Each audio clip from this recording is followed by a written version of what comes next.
شان تقریب پیشوا اہل سنت مفسر قرآن استاذ العلماء شیخ المشائخ مطلب الریت حضرت پیر محمد افضل قادری رحمۃ اللہ تعالی علیہ کی خدمات کے تذکروں اور ان کے مشن کو جاری و ساری رکھنے کے عہد و پیمان کے حوالہ سے ہے، تعزیت کے حوالہ سے ہے، دعاؤں کے حوالہ سے ہے۔ میں ان تمام علماء اسلام کا، مشائخ کرام کا، تمام اہل علم ہستیوں کا، تمام احباب ذی وقار کا جو اس محفل پاک میں آنا ہے، میں ان سب کا لیے دعا گو بھی ہوں اور ان سب کا شکریہ بھی ادا کرتا ہوں۔ اس محفل پاک میں تشریف لائے اللہ تعالیٰ سبھی کو اجر عظیم عطا فرمائے، اور علماء احتشام نے اس خوبصورت انداز میں خراج تعظیم پیش کیا۔ یہ زندہ قوموں کا طریقہ ہے کہ وہ اپنے موزنوں اور اپنے دلوں کی یاد کرتے ہیں۔ اللہ تعالیٰ اس کا اجر عظیم عطا فرمائے۔ محترم المقام حضرت پیر ضیاء الحق نقشبندی صاحب کا بھی بہت شکریہ ادا کرتا ہوں، انہوں نے آج کی اس محفل پاک کو منعقد کرنے کے لیے کوششیں کاوشیں فرمائیں، احباب کو دعوت دی، اہتمام عظیم فرمایا۔ اللہ تعالیٰ ان کو عظیم اجر عطا فرمائے اور ان کی تمام خدمات حسنہ کو اللہ تعالیٰ شرف قبولیت عطا فرمائے۔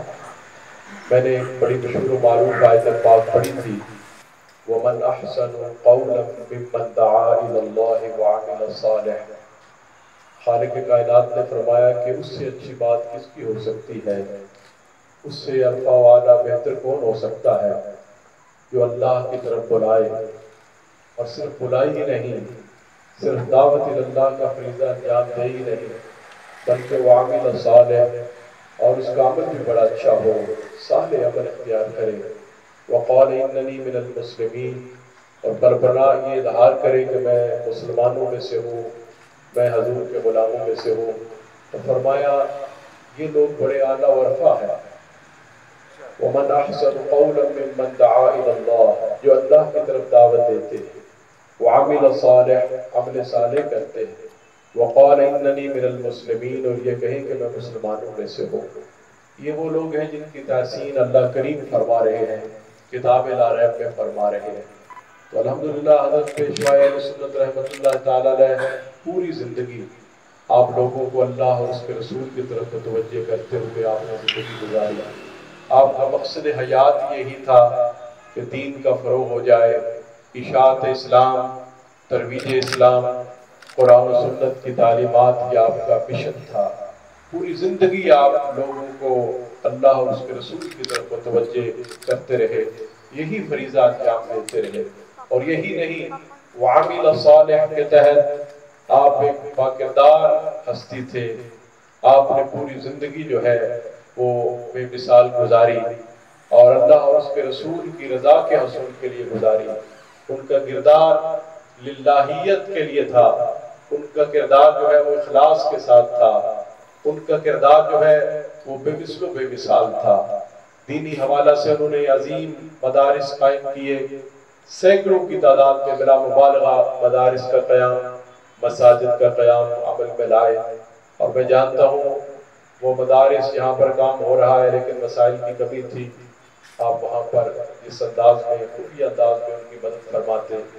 اور یہی نہیں، اپنے ادارے میں ہزاروں علماء تیار فرمائے، اتنی بڑی تعداد میں بیٹیوں کی تعلیم کا اہتمام فرمایا، انہیں عالمہ بنایا، جس کی مثال آج کے دور میں نہیں ملتی۔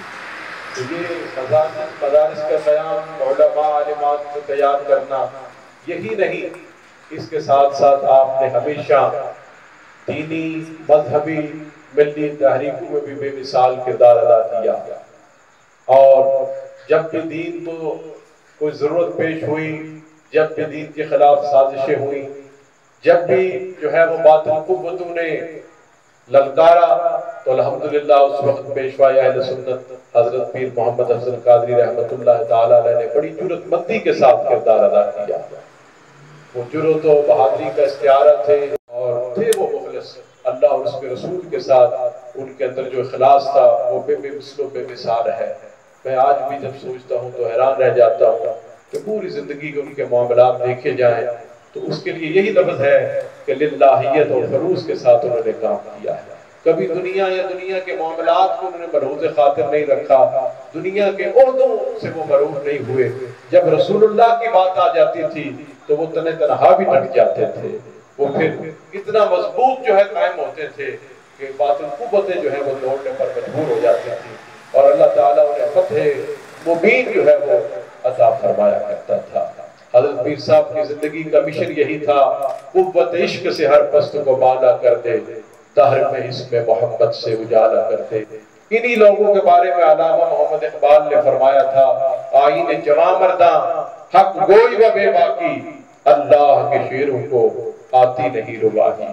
پوری زندگی فروغ دین، تعلیم دین، قرآن و سنت کی اشاعت کے لیے گزاری، تحفظ ناموس رسالت، تحفظ ختم نبوت کے لیے گزاری، اپنے آقا کریم کے جو غلامی کے حقوق ہیں وہ حقوق ادا کرتے ہوئے گزاری، اور آخری زندگی کے آخری ایام تک، آخری لمحات تک وہ ختم نبوت اور ناموس رسالت کے لیے کام کرتے رہے. آخری وقت تک جو وہ تیاری فرما رہے تھے آخری لمحات میں، وہ بھی جو سپریم کورٹ میں اس وقت قانون ہے ناموس رسالت اور بالخصوص ختم نبوت کے حوالہ سے جو ایک متنازع فیصلہ آیا ہے، اس کے حوالہ سے وہ تیاری فرما رہے تھے کہ میں نے جا کے وہاں دلائل دینے ہیں. اس کیس کے حوالہ سے وہ تیاری آخری دنوں میں فرما رہے تھے اور اسی سلسلہ میں مشغول تھے. تو الحمدللہ آپ حضرات نے آج کی یہ محفل پاک میں شرکت فرما کے جو عظیم الفاظ کے ہیں، جو عظیم یادوں کے تذکرے کیے، میں دعا کو اللہ آپ کو اس کا اجر عظیم عطا فرمائے. اور آج کے اس عظیم پروگرام میں ہم سب کو اپنے اذہان القلوب میں اس بات کو تیقن کی حد تک لے جانا ہے اور اس بات کو اپنے ذہنوں میں مضبوطی سے بٹھانا ہے کہ ہم نے یہ مشن جو ہمارے اسلاف کا مشن تھا، جو بزرگان دین کا مشن تھا، جو اولیاء اللہ کا مشن تھا، جو علماء حق کا مشن تھا، جو پیشوائے اہل سنت کا مشن تھا، یہ مشن ہم نے جاری و ساری رکھنا ہے. یہ مشن جو ہے یہ قرآن و سنت کے فروغ کا مشن تھا، یہ غلبہ اسلام کا مشن تھا. حضرت پیر صاحب نے زندگی کا ایک طویل حصہ نفاذ نظام مصطفیٰ کے لیے انہوں نے بڑی کاوشیں فرمائی، بڑا کردار ادا کیا. تو ہم نے یہ مشن آگے لے کر چلنا ہے. نظام مصطفیٰ کا مشن ہو، تحفظ ختم نبوت کا مشن ہو، تحفظ ناموس رسالت کا مشن ہو، ہم نے اس مشن کو آگے لے کر چلنا ہے اور یہ عظیم جو دینی خدمات ہیں ان کو آگے لے کر چلنا ہے. میں اب تمام احباب سے توقع کرتا ہوں، مجھے بہت سے چہرے وہ نظر آ رہے ہیں جو بڑی تحریکوں میں، بڑے دینی پروگراموں میں، بڑے بڑے مواقع پر حضرت پیر صاحب کے ساتھ ہوتے تھے. میں توقع کرتا ہوں انشاءاللہ آئندہ بھی ہم دین کی سربلندی کے لیے اور آقا کریم کے ناموس کے لیے، تحفظ ختم نبوت، تحفظ ناموس رسالت کے لیے انشاءاللہ آئندہ بھی ہم کردار ادا کرتے رہیں گے. جو ممکن ہوا وہ کرتے رہیں گے. باقی جو ایسی ہستیاں ہوتی ہیں، یہ ہستیاں روز روز میسر نہیں آتی. ہزاروں سال اپنی بے نوری پہ روتی ہے، ہزاروں سال نرگس اپنی بے نوری پہ روتی ہے. بڑی مشکل سے ہوتا ہے چمن میں دیدہ بر پیدا. یہ ہستیاں روز روز میسر نہیں آتی. یہ ہستیاں جو ہیں ان کی قدر ان کی زندگی میں کرنی چاہیے. مجھے ایک دفعہ بہت بڑے دیگر مسلک کے بہت بڑا ایک نام ہے، وہ کہنے لگے کاش افضل قادری صاحب ہمارے ہاں ہوتے تو ہم انہیں سونے سے تول دیتے. لیکن ان کو یہ پتہ نہیں تھا کہ پیر صاحب جو ہے وہ اپنے مشن اور اپنے مسلک سے وہ آگے پیچھے نہیں ہوتے. چاہے کوئی سونے سے تولے یا کیا کرے، وہ ان چیزوں کو اہمیت نہیں دیتے تھے. وہ تو غلامی رسول کو ہی جو ہے وہ اہمیت دیتے تھے. اذان اب جو ہے دوبارہ شروع ہو گئی. پہلی اذان کا جواب سننا جو ہے وہ واجب ہے، وہ ہم نے کر لیا. میں اختتامی الفاظ کی طرف آ رہا ہوں حضرات محترم کہ حضرت پیر صاحب رحمۃ اللہ تعالیٰ علیہ کی ہستیاں جو ہیں، انہی علماء ربانیین کے حوالہ سے رسول اللہ صلی اللہ علیہ وسلم نے فرمایا تھا موت العالم موت العالم، کہ علماء ربانیین اور علماء حق کی جو موت ہوتی ہے یہ صرف خاندان کے لیے افسردہ ہونے کا باعث نہیں ہوتی، یہ دکھ کا باعث صرف علاقے کے لیے نہیں ہوتی بلکہ کل جہاں کے لیے دکھ کا باعث ہوتی ہے. یہ وہی ہستیاں ہیں جن کے بارے میں رسول خدا صلی اللہ علیہ وسلم نے فرمایا تھا ان العلماء ورثۃ الانبیاء، کہ یہ علماء جو ہیں یہ انبیاء کے وارث ہیں. جب حضور کی زبان سے اہل علم کے بارے میں یہ الفاظ آگے تو اس کے بعد اور کیا بہت سے الفاظ بچتے ہیں جو ہم نے کہنے ہیں۔